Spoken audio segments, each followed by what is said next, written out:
Boa tarde a todos. Vamos começar então a nossa última atividade síncrona do curso. E eu falarei um pouco sobre um conceito que nós vimos, que é o de centro de massa.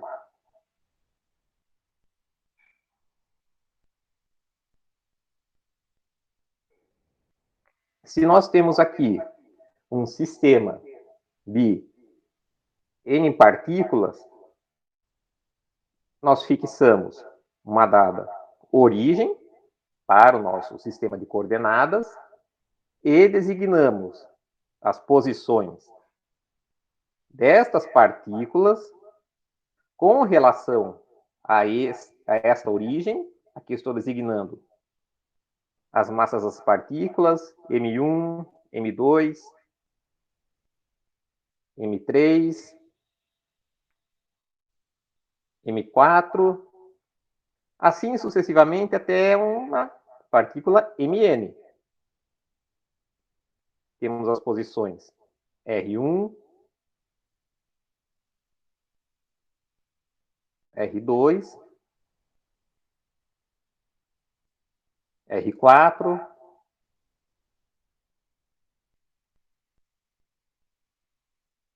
R3 e Rn. Nós definimos o vetor centro de massa para esse sistema de N partículas como sendo a razão entre a soma de cada massa vezes sua posição até esta origem. Aqui teremos M1, R1, mais M2, R2, mais, assim, todos os termos, até chegarmos no Mn e Rn. E dividimos pela massa total do sistema, ou seja, a soma das massas de todas as partículas. Então, nós teremos um dado vetor centro de massa por um exemplo neste ponto aqui.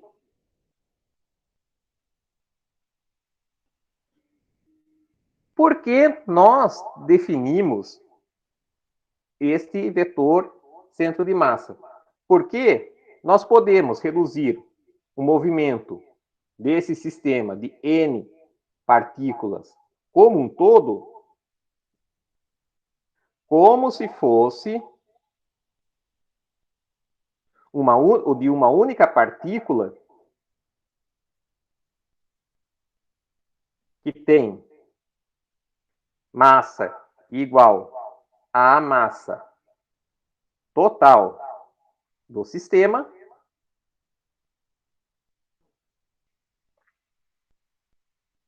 e essa partícula, no caso, se localiza no centro de massa.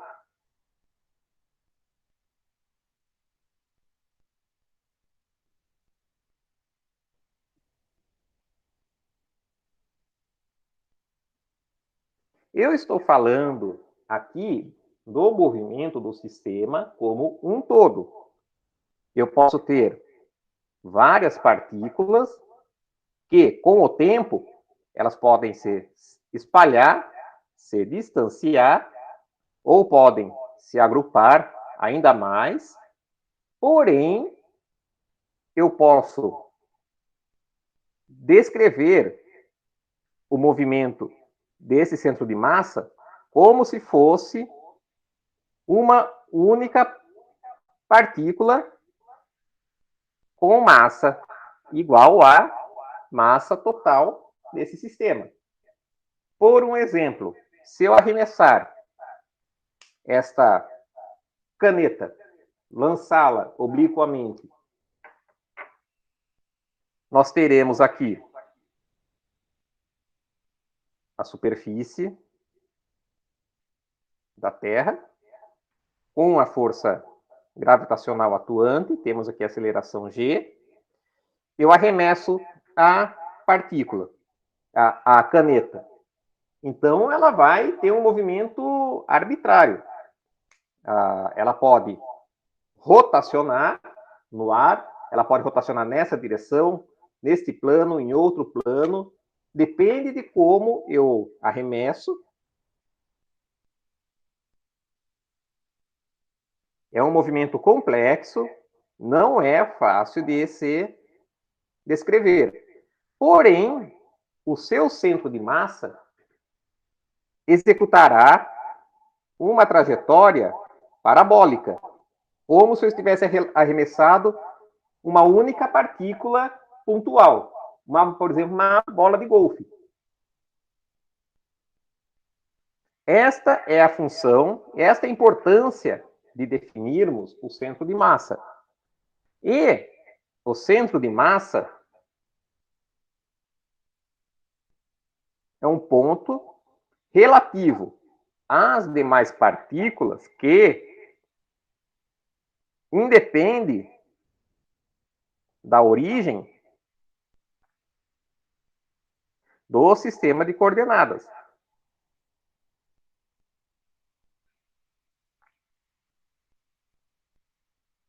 Eu posso definir a minha origem nesse ponto, eu posso colocá-la neste ponto, posso colocá-la sobre uma das partículas, o centro de massa não se alterará, ele sempre ficará para um dado instante, para uma dada posição de todas as partículas, neste ponto.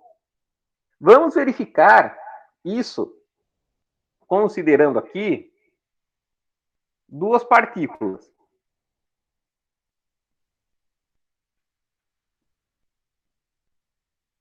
Vamos supor que eu tenho uma dada partícula M,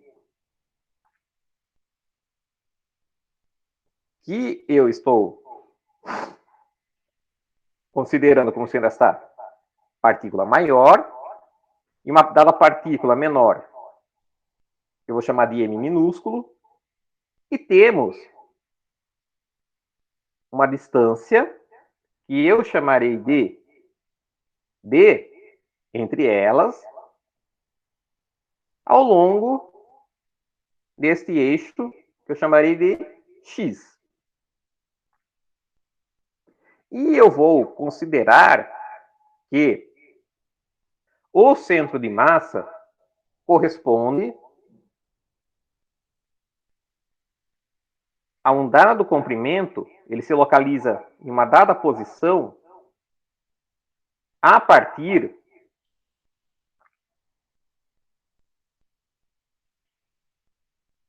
da partícula maior. Então,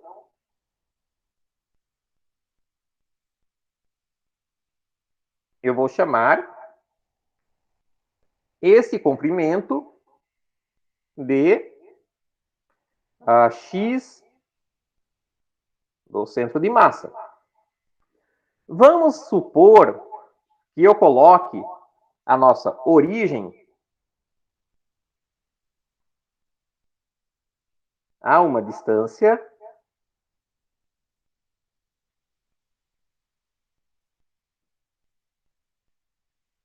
que eu chamarei de D1 de M. Ou seja, eu estou considerando aqui a nossa partícula de massa M maiúsculo, e a nossa partícula de massa M minúsculo. Eu vou colocar a origem do meu sistema de coordenadas sobre esta partícula.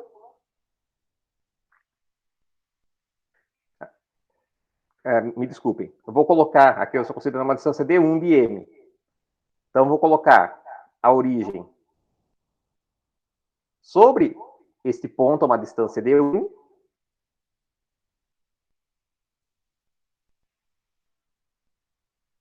Se daqui até aqui é D1 e a distância total entre as duas partículas é D, esse comprimento aqui corresponderá a D menos D1. Vamos calcular a distância do centro de massa. A posição do centro de massa. Então, o x do centro de massa será dado por, orientando meu sistema de, meu eixo nesta direção, esta partícula está em uma distância, em uma posição negativa com relação à origem. Então, temos aqui m que multiplica a distância, ou seja, menos d1. Mais o termo referente a esta partícula, m que multiplica a distância positiva, d menos d1.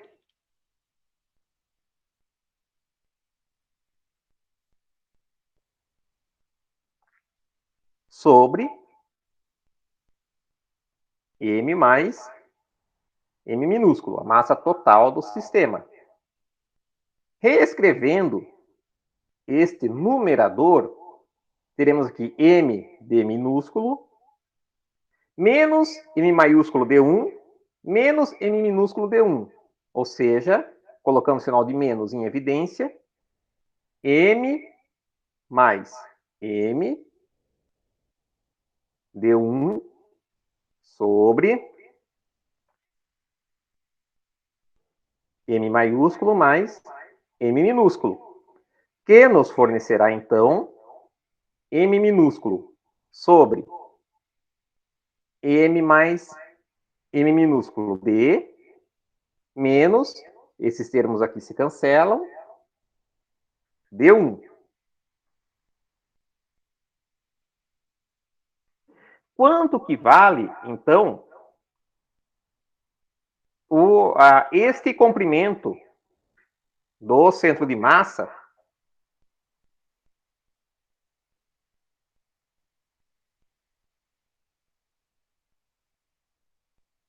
com relação à partícula de massa m maiúsculo?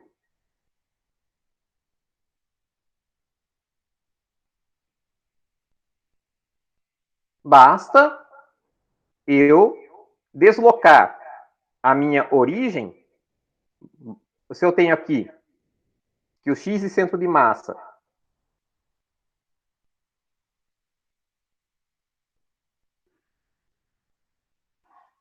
que eu vou chamar, na verdade, prefiro chamar essa parte aqui de D. D é a distância do centro de massa contada a partir da partícula mais massiva. Então, quanto que vai valer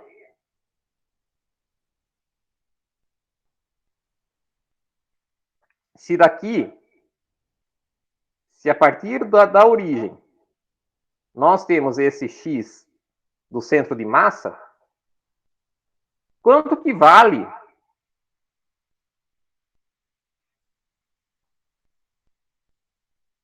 qual a posição desse centro de massa com relação à partícula mais massiva? Basta somarmos o x do centro de massa, esse xcm que encontramos, com d1. Então, temos que xcm mais d1 será igual a m minúsculo sobre m maiúsculo mais m minúsculo que multiplica d. Agora, vamos fazer o cálculo do centro de massa considerando a origem do sistema de coordenadas sobre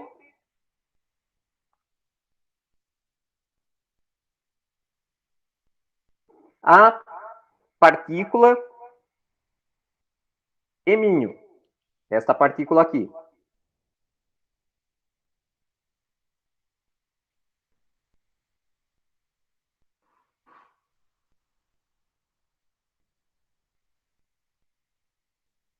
Então, nós temos m minúsculo M maiúsculo. Como eu estou orientando meu eixo nesta direção, então a coordenada do centro de massa, neste caso, será dada por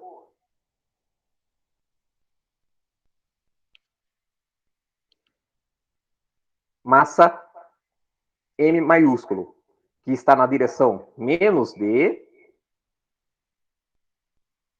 mais a massa M minúsculo, que está a uma distância zero, ela está sobre a origem, sobre a massa total,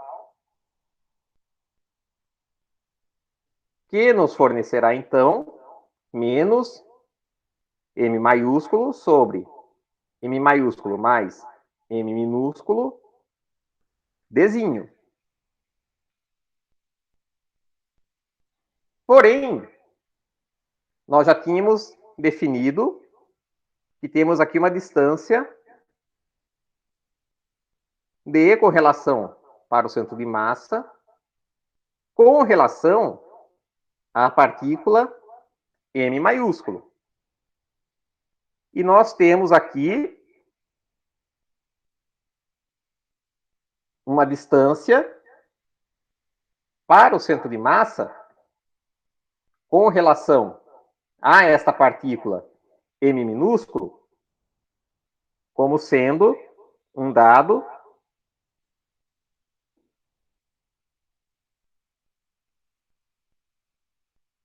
x cm.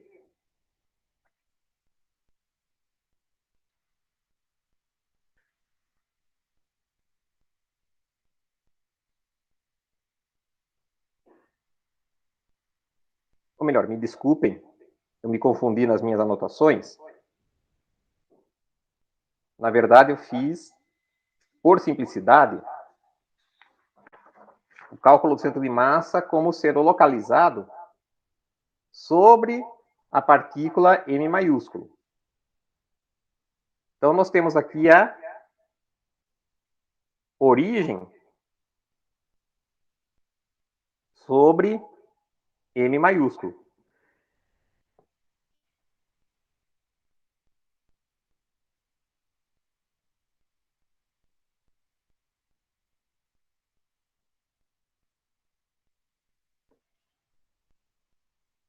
Então, nós temos aqui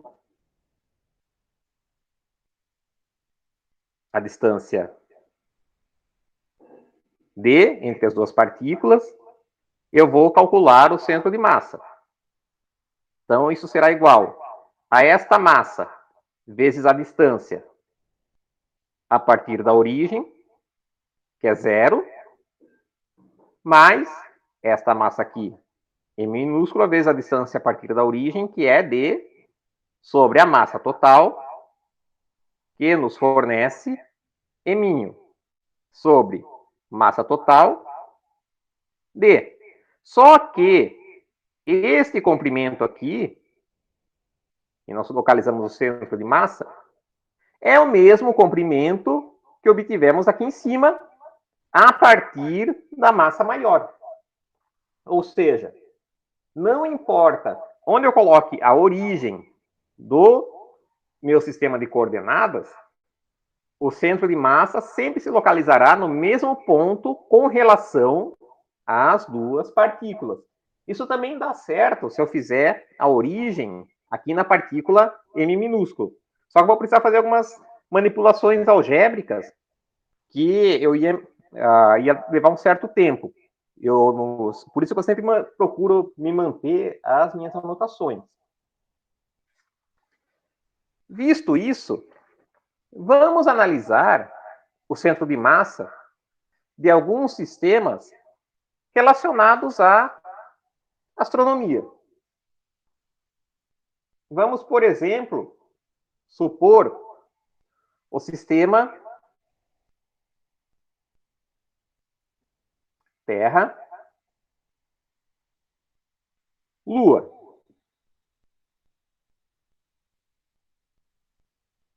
Vou considerar aqui a Terra, chamá-la de MT, E aqui nós teremos a Lua, vou chamar de ML.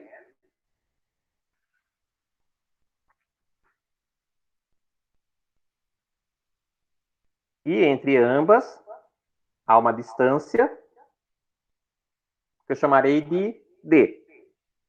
E eu vou colocar a origem, a minha referência, sobre o centro da Terra. Vocês viram que se nós temos um sistema simétrico, por um exemplo, uma esfera homogeneamente carregada, a posição do centro de massa é no centro dessa esfera. Embora a Terra não seja exatamente esférica e não seja exatamente homogênea em massa, eu vou aproximá-la dessa forma, assim como a Lua, e vou considerar a distância entre os centros destes dois astros. Então, aqui é o nosso eixo.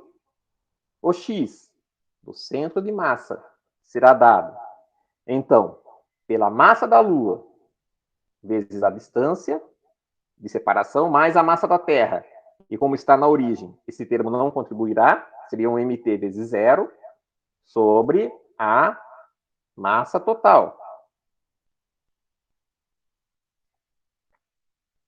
Vamos aos dados. A distância entre a Terra e a Lua, ela varia, só pequenas variações, porque a órbita da Lua em torno da Terra não é circular, ela é elíptica, porém, em média, essa distância corresponde a 3,8 vezes 10 oitava metros. A órbita da Lua em torno da Terra é quase que circular.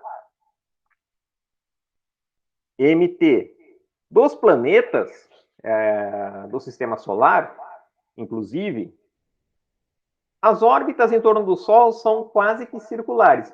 O único planeta que tinha uma órbita, uma deformação, uma excentricidade mais pronunciada era Plutão, mas agora ele não é mais considerado planeta. A massa da Terra corresponderá a 6 vezes 10 a 24 quilogramas. E a massa da Lua corresponde a 7,4 vezes 10 elevado a 22 quilogramas. Então, a posição do centro de massa será 7,4 vezes 10 a 22 sobre a massa total, 6 vezes 10 a 24, mais 7,4 vezes 10 a 22, que multiplica essa distância, 3,8 vezes 10 a oitava. Se vocês fizerem as contas, vocês encontrarão que o centro de massa está a 4,6 vezes 10 a sexta metros a partir do centro da Terra. O raio equatorial médio da Terra corresponde a 6.400 quilômetros. Ou seja, 6,4 vezes 10 a sexta metros. Vemos que esse raio é maior do que a distância do centro de massa. Portanto, o centro de massa do sistema Terra-Lua se encontra no interior da Terra.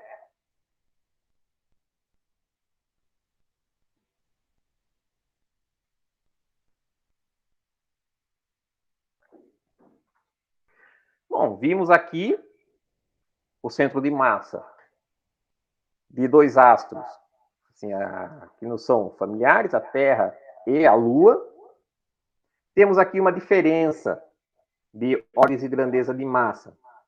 É duas ordens de grandeza, 10 a 22 e 10 a 24. Vamos procurar um outro sistema que tenha uma diferença de massas maior. Vamos lidar aqui com os astros gigantes do nosso sistema solar. Vamos analisar agora o sistema Sol, Júpiter.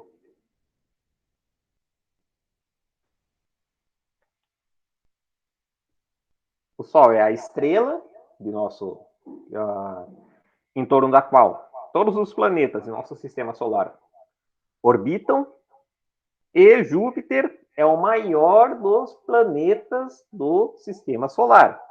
Ele, inclusive, poderia ter se tornado uma estrela. Um pouco mais de massa, e ele teria iniciado um processo de fusão nuclear, e o nosso sistema solar seria um sistema duplo.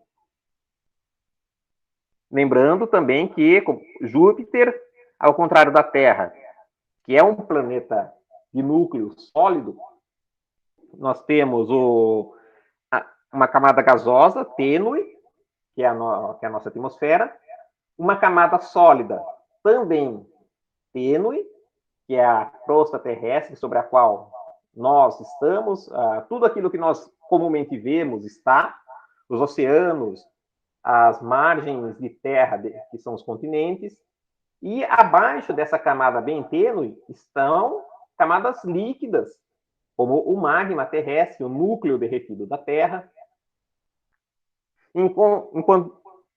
Porém, Júpiter é totalmente gasoso.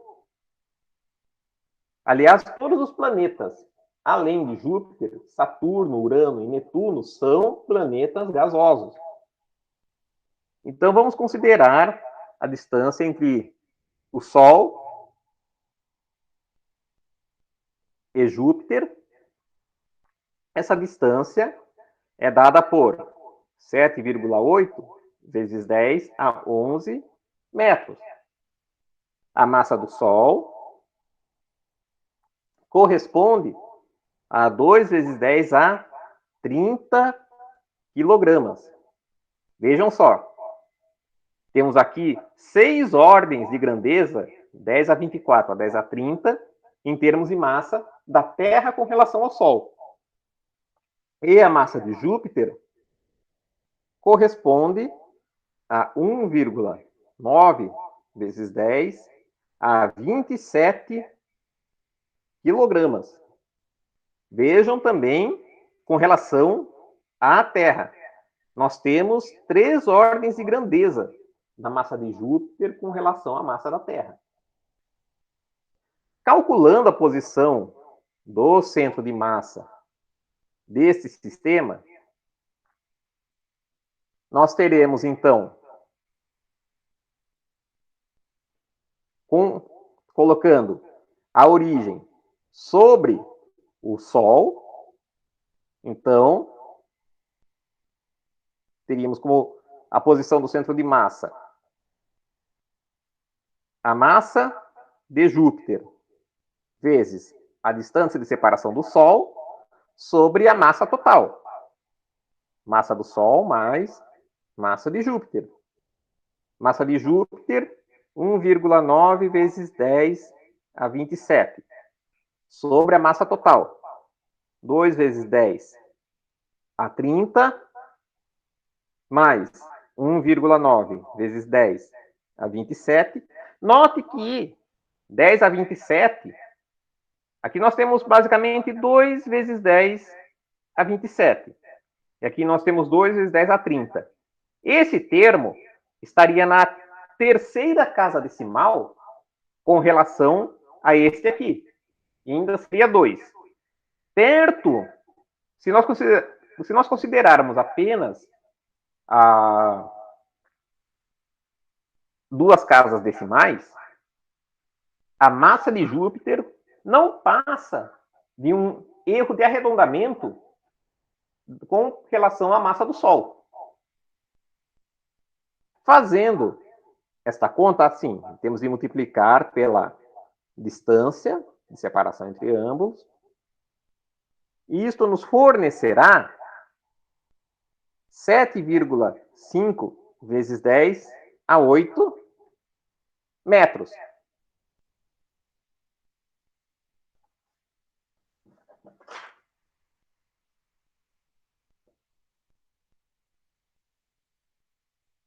Isto está dentro do...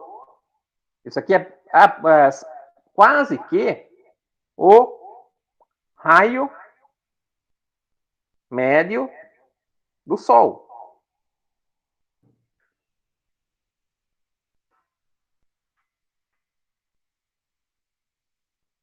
O raio médio do Sol seria mais ou menos 7 vezes 10 oitava. Então, nós temos 5... Então, o centro de massa do sistema Sol-Júpiter está a 5 vezes 10 a sétima metros a partir da superfície do Sol. E vamos, então, como último sistema, considerar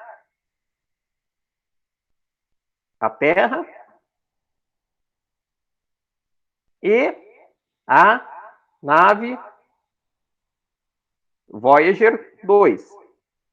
É uma nave que foi lançada na década de 70, 76, 78, para explorar o sistema solar exterior. Ela ainda está emitindo sinais depois de tanto tempo. Como curiosidade, ela também carrega um disco de ouro, na forma de um disco de vinil, com informações, fotos, imagens, outros registros, vozes, sons da Terra, na hipótese bem remota de que no futuro, não se sabe quando, essa nave seja encontrada por alguma civilização extraterrestre. Eles teriam um registro de como nós somos ou fomos quando esta nave foi lançada. Pode até ser que nossa espécie já seja extinta, então. Nós temos, ela atualmente se encontra além da órbita de Plutão, e a massa da Terra, nós já vimos que corresponde a 6 vezes 10 a 24 quilogramas. A massa da Voyager corresponde a 8,3 vezes 10 ao quadrado quilogramas. Seriam aqui 800 quilogramas, menos do que uma tonelada. O que você pode considerar que tem massa de uma tonelada? Talvez um Fusca, não saberia dizer. Um Gol, um carro popular típico, talvez. Então, a Voyager tem quase que a massa de um carro popular típico. E a distância atual, ou quase, de separação entre elas é de 1,8 vezes 10 elevado a 13 metros. Essa é a distância em que a Voyager 2 se encontrava da Terra em 2019. Foi o que eu encontrei na internet. Eles têm na NASA, eles têm uma atualização sobre os dados da Voyager diária. Então, nós temos aqui que o X, o centro de massa, se vocês fizerem os cálculos, dará 8,3 vezes 10 ao quadrado sobre 6 vezes 10 a 24 vezes 1,8 vezes 10 a 13, que fornecerá 2,5 vezes 10 a menos 9 metros.